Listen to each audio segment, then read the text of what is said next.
Alors, je suis vraiment désolé parce que, a priori, c'est une collègue à moi, qui était une collègue à moi, qui était censée être là, c'est pas bien que nous. Elle s'est excusée, elle a pu venir, vu les circonstances. Donc, je vais parler, pas de l'expérience, comme c'est indiqué, française. Je vais parler de l'expérience française, forcément, mais pas que. D'abord, pour que la HES ne dise pas que je parle au nom de la HES. Et surtout, vous donner une expérience plus large, et je vous remercie, madame, de parler des perspectives de l'accréditation tunisienne, qui est une expérience qui va être très intéressante pour les hôpitaux publics, mais aussi pour les cliniques privées. Et j'entame plusieurs présentations, parce que... Alors, pourquoi je vais parler? En fait, je vais parler comment la sécurité du patient et la gestion des risques s'inclusent dans cette démarche qu'on appelle d'accréditation, que en elle-même, l'accréditation n'est qu'un outil pour améliorer la qualité et pour améliorer la sécurité du patient. C'est-à-dire, c'est un objectif intermédiaire, c'est un outil, si vous voulez, mais ce n'est pas en fait un objectif final, c'est un objectif final de la qualité et de la sécurité du patient. C'est surtout le patient, c'est créer la confiance, maintenir la confiance entre les professionnels de soins et le malade. Donc on n'a pas l'intention, avec toute cette démarche, de créer une usine à gaz entre ces deux interlocuteurs, mais c'est plutôt de la renforcer. C'est aussi un message très important, c'est de renforcer la confiance et éviter certains propos, surtout qu'on entend notamment qui viennent des pays comme les États-Unis, où on dit derrière chaque malade il y a un avocat. Et c'est ça aussi l'intérêt de voir les expériences, pas que américaines, mais aussi l'expérience européenne et française, puisque avant de parler d'accréditation, avant de parler de la qualité avec la haute autorité de santé, c'est qu'il y a eu un mouvement depuis les années 90, d'ailleurs c'est dû à des accidents graves. Vous vous souvenez sûrement des affaires du sang contaminé, qui a fait qu'il y a eu beaucoup d'actions, c'est un risque, le risque transfusionnel existe, qui a fait qu'il y a eu donc tout un dispositif réglementaire qui notamment a permis de créer l'établissement français du sang et qui nous a permis d'avoir une gestion du risque contrôlée de la transfusion sanguine. Ensuite, il y a eu d'autres événements, notamment une affaire qui s'appelle l'affaire de clinique du sport. Et là, on s'est rendu compte, en effet, que la décontamination du matériel bloc-opératoire s'effectue dans des conditions qui ne sont pas dignes en fait, d'un bloc opératoire, c'est-à-dire la stérilisation ne s'effectue pas selon les normes, et la décontamination ou la désinfection s'effectue avec du plexiglas. C'était ça. En même temps aussi, nous avons constaté que certains établissements, je parle de la France, qui respectent les normes et d'autres qui ne le respectent pas. Et donc, on a mis en effet par la suite aussi un dispositif réglementaire qui oblige tous les établissements à mieux contrôler le risque infectieux avec la mise en place des comités de lutte des infections nosocomiales au sein des établissements, mais aussi à l'échelle régionale et nationale. Bon bref, donc j'installe ma présentation et on avance rapidement. Moi je ne maîtrise pas, vous excusez, j'ai un Mac, je ne peux pas vous faire pour le Mac. Merci. Donc du coup, on a créé ce qu'on appelle le dispositif de vigilance. Donc, il y a l'immovigilance, il y a la matériovigilance, il y a la pharmacovigilance, il y a la matériovigilance, enfin. Donc, tout...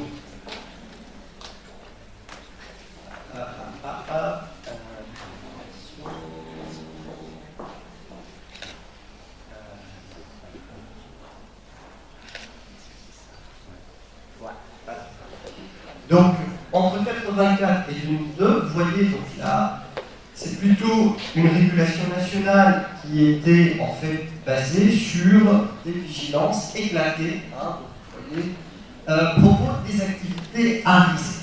Donc, souvent sous forme de réglementation.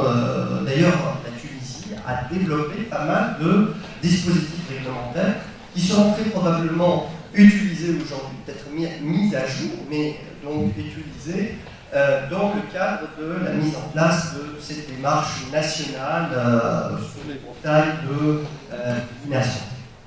Donc ensuite, on a dit c'est pas possible. Donc on peut pas, justement, on a parlé tout à l'heure du rapport Air is Human, et on a dit donc qu'on va avoir une approche plus intégrée, notamment en France. Je reviens toujours à la France, puisque en 1996 nous avons mis en place un dispositif d'accréditation obligatoire, presque obligatoire, avec la mise en place d'une agence qui ressemble à l'agence tunisienne aujourd'hui, l'INAS, qui s'appelle l'ANAS à l'époque.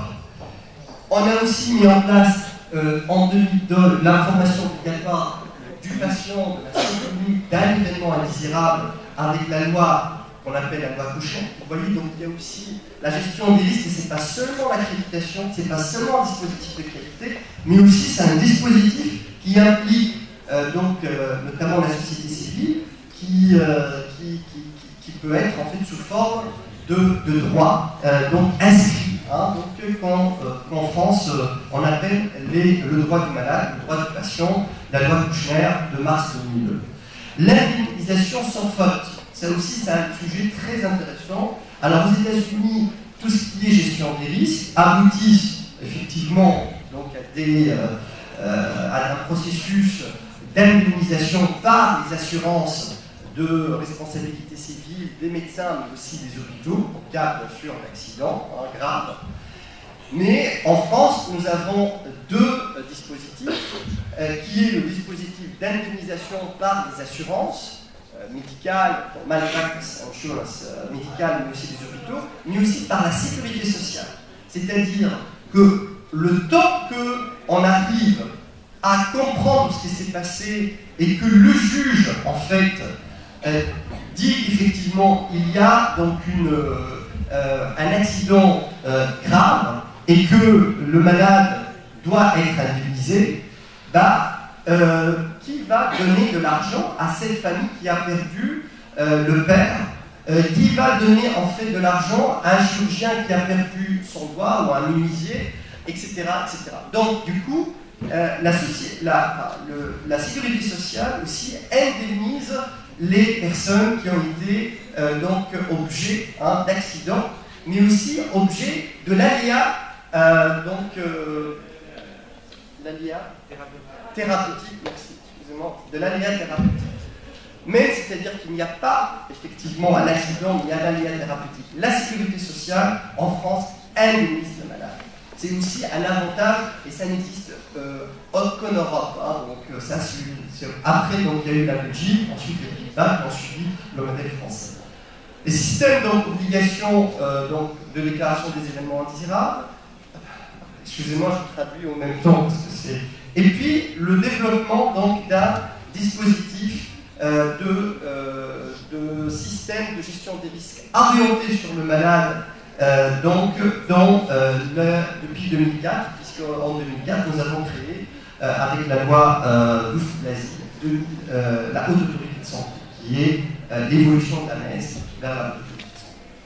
Donc, la sécurité de soins est devenue une priorité nationale depuis quelques années, puisque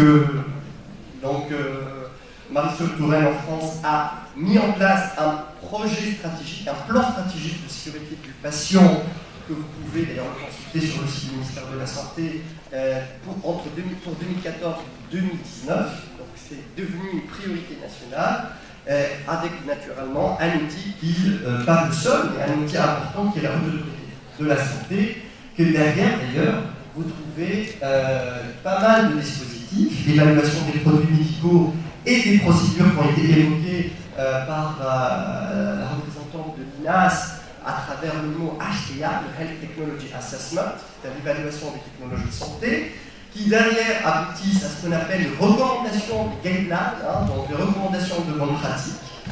Et à travers ça, donc, il y a ce qu'on appelle les certificats certification ou l'accréditation des établissements de santé, mais aussi à l'accréditation des médecins. Donc c'est aussi un outil qui nous permet de gérer mieux donc, les risques, notamment les médecins, c'est-à-dire que les médecins deviennent incrustes en fait dans ce dispositif de déclaration des événements indésirables, d'apprendre en fait des expériences des autres. Donc il arrive à travailler aussi avec les équipes pour améliorer leur pratique.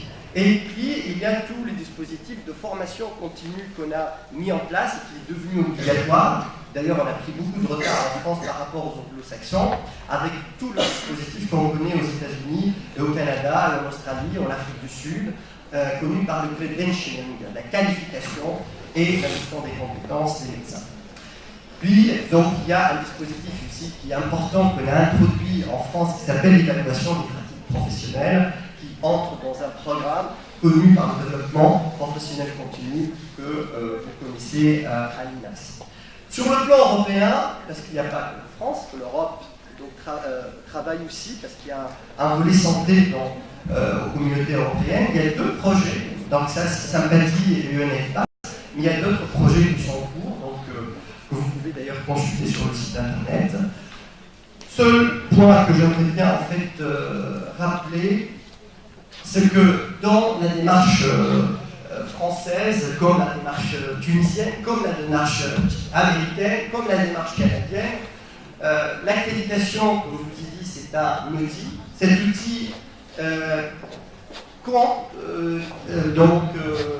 tient compte de la gestion des risques à toutes les étapes de la démarche. D'abord, de la rédaction de l'outil, de la norme, qu'on appelle manuel d'accréditation, qui est là. Donc, c'est un manuel pour le cas de la France, de l'HAS. Il est composé de 28 références, avec 82 critères déclinés selon la roue de ligne, prévoir, mettre en œuvre et évaluer. Et il y a deux chapitres importants. Chapitre management de l'établissement, chapitre 2, prise en charge du patient. Et vous voyez donc dans tous les chapitres et dans toutes les références, il y a un volet sécurité du patient. Donc la sécurité du patient et la gestion des risques est transversale. Ce n'est pas en fait sur la gestion des données du patient ou sur le parcours du malade, mais partout on trouve la gestion des risques. Donc ça c'est un point important donc, au niveau du manuel. Et puis, au niveau de la démarche, la préparation de la visite, c'est-à-dire comment on va mettre les comités, comment on va travailler. Donc, il va y avoir en fait une préparation qu'on appelle un plan stratégique, il faut avoir des politiques en programme. Donc, tout ça doit mentionner la sécurité du patient. Et ce qu'ils font d'ailleurs quelques cliniques qui ont déjà en Tunisie, qui ont commencé à travailler sur cette démarche d'accréditation. Mais ensuite, il y a aussi l'auto-évaluation, donc aussi une étape assez importante qui prépare la visite. Donc, les experts visiteurs qui ont été donc, mentionnés par ma collègue de l'INAS doivent aussi avoir conscience dans leur visite du volet gestion des risques et sécurité du patient.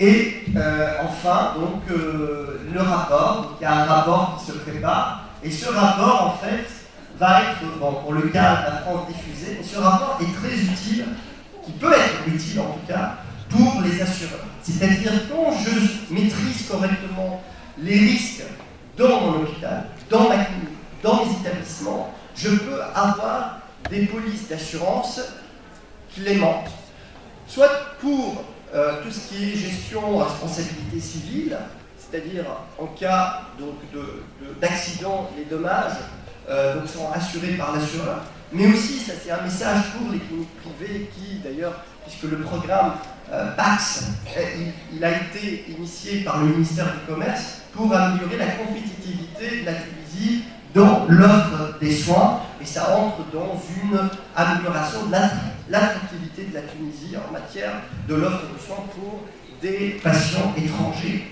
Donc ça aussi, ça peut intéresser les assureurs qui nous envoient leurs malades, pas que les assureurs internationaux, mais aussi les assureurs locaux, parce que probablement la CNAM tunisienne serait un jour intéressée par les résultats de l'accréditation pour voir quel est l'établissement qui assure plus que l'autre la sécurité, puisque vous parlez tout à l'heure du coût, hein, donc il y a un coût. Il y a aussi, pour éviter le gaspillage, notamment la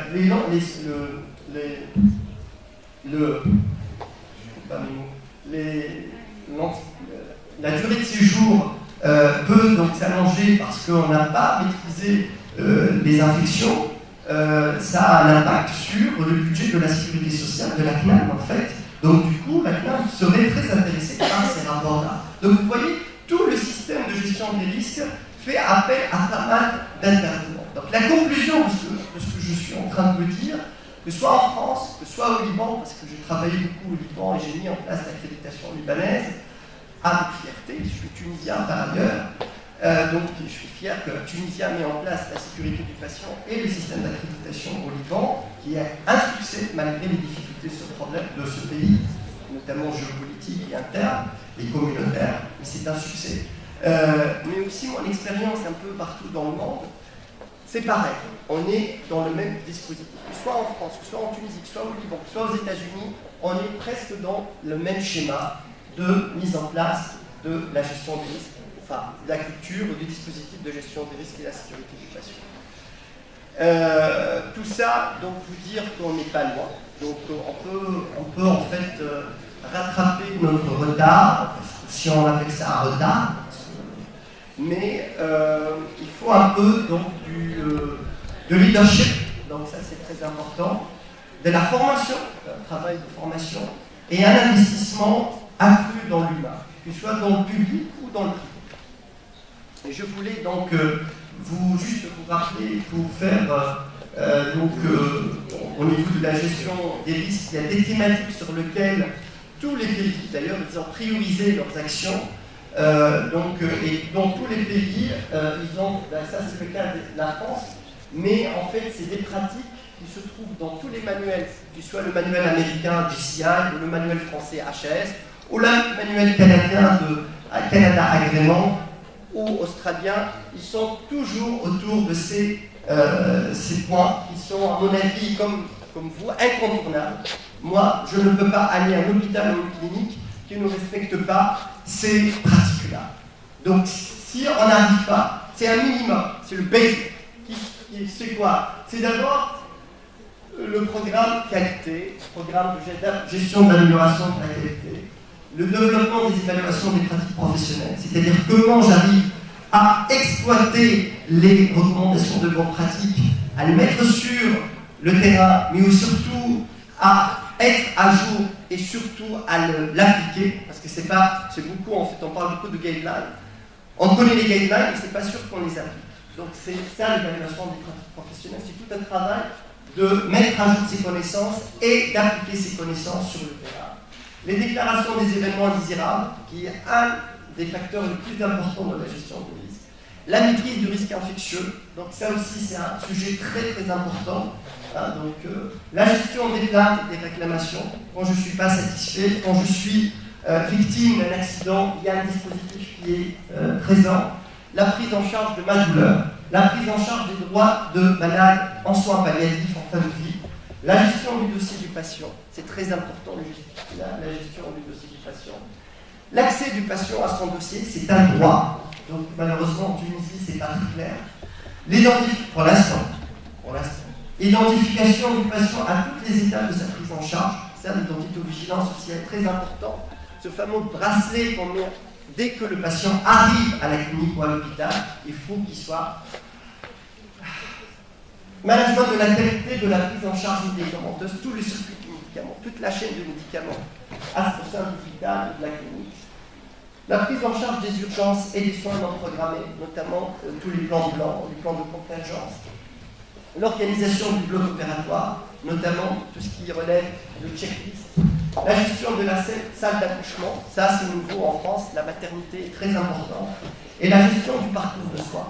La gestion du parcours de soins, c'est pas seulement au sein de l'hôpital, mais aussi toute cette coordination qui peut exister, mais souvent qui n'existe pas entre l'hôpital et en dehors de l'hôpital, c'est-à-dire les dispensaires, le médecin référent, le médecin généraliste et les centres de soins de base que vous appelez ici, je crois, les soins de centre primaire, les soins de santé mentale. Voilà, je crois que je vous ai dit tout, hein, donc je vous remercie.